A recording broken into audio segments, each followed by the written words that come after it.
Good morning, everyone. The Lord bless you in the name of Jesus Christ. Let us pray. Father, we thank you for this morning. We bless your name, O God, for a glorious day. Thank you for what you have been doing. Thank you for what you are doing. Thank you for what you will yet do again. Thank you for everything that has been done before the foundation of the world. Blessed be your name, Lord, in Jesus' name. As we approach your word this morning, teach us, open our hearts to the supernatural. Open the supernatural to us, Lord, in Jesus' name. Teach us. Expand our mind. Train our spirit, Lord, the things of your will and your way of your word in the name of Jesus Christ. Thank you, Father. And let all glory be to you and the benefit to be the children of you, your children, Lord, in Jesus' name. In Jesus' name we pray. Amen. You are welcome once again to the sharing of the living and the active word of God. The Lord bless you in Jesus' name. For the past 3 days, we've been talking about limitation, studying from the book of Ephesians. No limitation, no limitation. As a child of God, there's supposed to be no limitation because we serve the unlimited Christ, Jehovah Unlimited. And you've talked about the Jews who have the custody of discovery, great things in science, field of medicine, engineering, aeronautic. But you know, Christ died.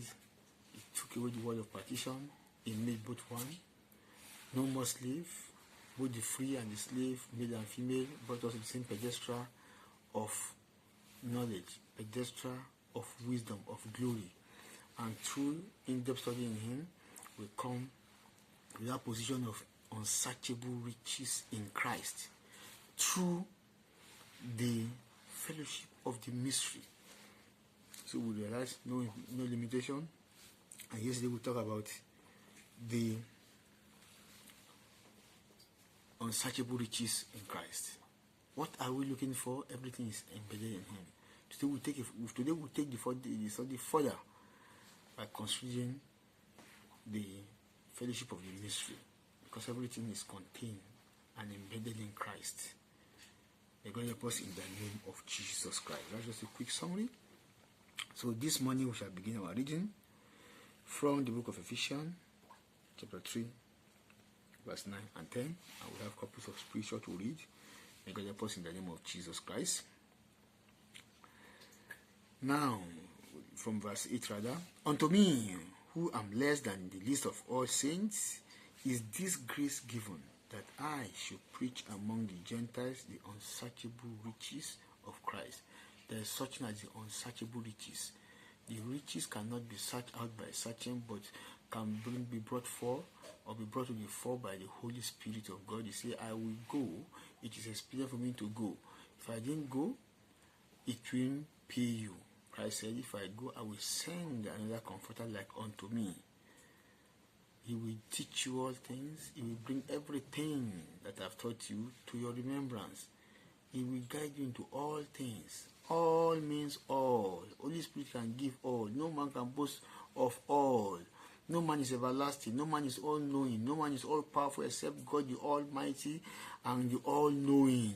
It is only the Almighty that can bring mighty things to you. You say, call upon me, I will show you great and mighty things that you don't know. Only the Almighty can show you mighty things. It is only the all-knowing God that can bring you to the knowledge of all things. It's the all-knowing God, omniscient God. So it is only the Spirit that can bring all things to your knowledge. May God help us in the name of Jesus Christ. Forget about those who look for things, who look for discovery, who look for power. There is no power. It is only the power of God that can bring you ultimate power. May the Lord bless us in the name of Jesus Christ. See, verse 9, and to make all men, you see the word all kept coming up, almighty, all-knowing, to bring all men,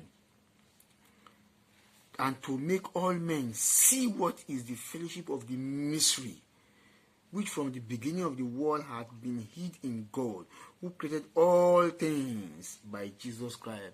All things are created by Jesus Christ. All things are in God, and God wants us to be brought to the fellowship of the mystery so that we can understand all things. May God help us in the name of Jesus Christ. Praise the Lord. And again, it continues in the book of Colossians chapter 1 verse 17 to tell you all things are embedded in Christ. In Colossians chapter 1 verse 17 it says, and He is before all things. See the word all things, Outside of all things, outside of all things, there's nothing. You want to know all things in your field of study. You want to know all things in what you are doing. Come to Christ. Say, and he is before all things, and by him are all things consist. All things consist in him. Before all things were created for him, and by him, and in him all things consist. You see the mentioning of all. May God help us in the name of Jesus Christ. As if that is not enough, in verse 19, see what he says in verse 19, Colossians 1 verse 19. For it pleased the Father that in him should all fullness dwell. You see the repetition of all. It means the Lord have something to accomplish in our life through this all. That tells us that we are not supposed to be envious of anybody, because all things are for us. Because we are of Christ. All things are for us. May God help us in the name of Jesus Christ. In Colossians chapter 2 verse 9. For in him dwelleth all the fullness of the Godhead. In him dwelleth all the fullness. In Christ, within Christ is contained everything that God is. That you now begin to understand the fellowship of the mystery. You see, you want the unsearchable riches of Christ. You have to fellowship with that Christ before you can have opportunity to get all things. Now let us talk about believers a bit. In the book of John chapter 1 verse 16, and of him and of his fullness have all we receive grace for grace. See, out of that fullness of Christ from God, we all receive, believers, grace for grace. So as a believer, we have received all things pertaining to grace from one level of grace to another. But this we can only on earth bring out to the fore by the fellowshipping with him from time to time. However, the story is not the same thing with the unbelievers. Remember in Psalm 8 verse 5, you see, for thou hast made him a little lower than the angels, and hast crowned him with glory and honor. Talking about man. Man has been crowned with glory and honor as a king. However, because of sin, see what happened in that verse we've been talking about since 2 days ago, Lamentation 5:16. That same crown that has been used to crown man with glory and honor, in Lamentation 5:16, it says, the crown is fallen from our head. Woe unto us. Why? Because we have sinned. Woe unto us because we have sinned. So for the sinner, he can't get all things. He can't understand all things. In fact, the Bible says salvation is far from the sinner. So it means for sinner to be in that fellowship, he has to do some things. He has to give his life to Jesus Christ, make him Lord and Savior, because sin is there to always track the sinner. Lamentation 4:18 and 19. They haunt our step, that we cannot go in our street. Our end is near. Our days are fulfilled, for our end is come. Our persecutors are swifter than the eagles of the heavens. They pursue us upon the mountain. They lay wait for us in the wilderness. Sin will always track the sinner. We always truncate the sinner. We always ambush him. We always sidetrack him. We always distract him. We always remove him from the track completely. You see? So for that reason, it's imperative, it's important for sinners that we come into Christ. Or even believers not to be playing with sin. In Psalm 66 verse 18, it says, if I regard iniquity in my heart, the Lord will not hear me. So it is not in our place to regard iniquity in our heart from time to time or any point in time, that we may enjoy the unsearchable riches in Christ and also be in the fellowship of be part of that fellowship of the mystery of Christ. Now, let's drill deeper. In Romans chapter 11 verse 33, Romans 11:33 say, oh, the depth of the riches, both of the wisdom and the knowledge of God. How unsearchable are his judgment and his ways past finding out. He say, oh, the depth of the riches. Not only riches, these riches contain something, both of wisdom and knowledge of God. I told you, all discovery are embedded in Christ. All discovery, innovation, inspiration are in Christ. All good and perfect gifts come from above, the Father of light, with whom there is no variableness or shadow of turning. Any gift or discovery that you think you made or you stumble upon by serendipity and is not rooted in Christ cannot stand the test of time. Cannot stand the test of time. As a matter of fact, that discovery or that innovation or that inspiration could be the source or the cause of the downfall to the person that discovered it. Only what we get in Christ stand the test of time and will last. May God help us in the name of Jesus Christ. So there is depth, there is riches and wisdom, and they are unsearchable. They are always unsearchable. Only the Holy Spirit can bring them out for us. Outside of the Holy Spirit, we cannot get anything. To talk more on that before we pray, there is something in the book of Ezekiel chapter 47. The story of Ezekiel here in chapter 47, somebody came, angel of the Lord came, wanted to take him through some depth in life. Brought him beside the river. He went through the river. The river was ankle depth. He took a measurement. He went further. It was knee depth. Took another measurement. He went further. It was to the waist. He took another measurement. Asked him to go forward again. At this point in time, it was to the breast. The chest depth. And eventually became a river that could not be passed over with leg. Could not be crossed over with leg. It became a river that one could swim in. That tells you the degree, the dimension and the perspective of this riches in Christ, this fellowship, this mystery in Christ. The more you fellowship, the deeper you become, the more greater things you know. You do not fellowship to discover. If you want to be fellowshipping with Christ so as to discover, you are fellowshipping for the wrong reason. You hit the rock.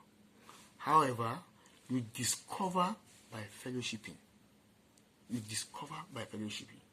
When you are fellowshipping because of the person, because of the personality and the person of Christ, then you get to discover many things.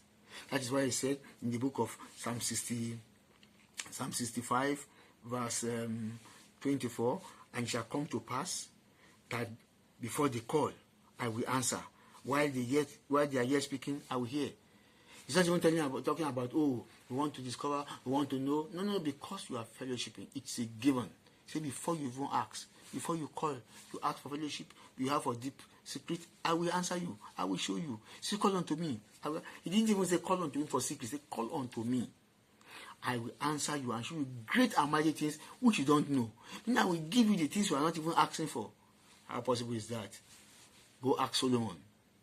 Solomon, what did you need? Solomon said, well, I don't know how to come in or go out. I am a little child. Give me wisdom.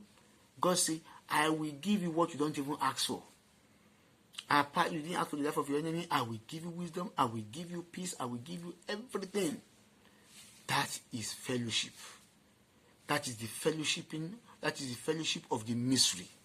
When you go deeper in the fellowship, as according to that Ezekiel chapter 47 from verse 1 to 6, the deeper you go, the more you discover, the more you know. You become intimate with Christ, so much so that even the relationship you develop with him will outweigh the discovery you get.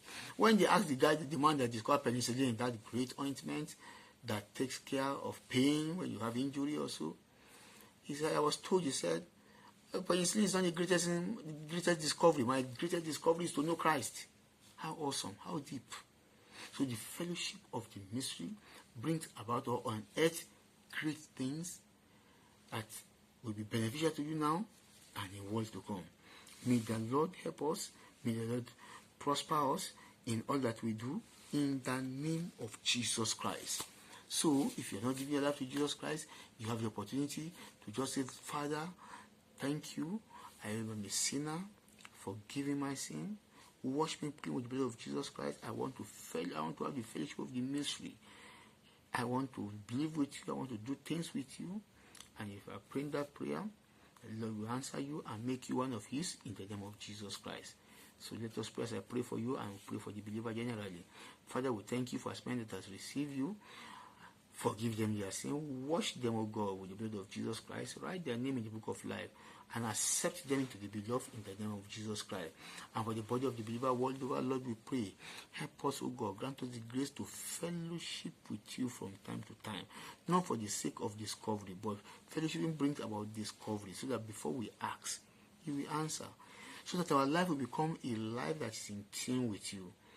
We will not be living a life of absent-mindedness that some believers do when they're about to pray. They get more serious, close their eyes, and begin to shake their head. No. Fellowshipping with you will make us one with you. We don't need to shake our head. We just speak as if we are talking to our friend, which you are truly. Help us to get to that point in life where we understand that everything we do is an act of worship. When we are counseling, it's an act of worship. When we are talking, it's like we are praying. We will not give emphasis, greater emphasis to prayer mode than the way we talk. At that point in time, our mind will be one with you. Even our thinking, the current of our thought will be in tandem and in line with your word. Help us to do this, Lord, for the rest of our lives in the name of Jesus Christ. Help us to fellowship with you, to remain in that constant fellowship of the Holy Spirit in the name of Jesus Christ. That fellowship that we always capture and retain the presence of the throne room of God in our surrounding in the name of Jesus. Blessed be your name. For the rest of our life, we live in your presence. In Jesus' name we pray. Amen. Thank you for listening. The Lord bless you. And they are coming your way tomorrow again. Remain in the fellowship of the mystery in Jesus' name. Amen.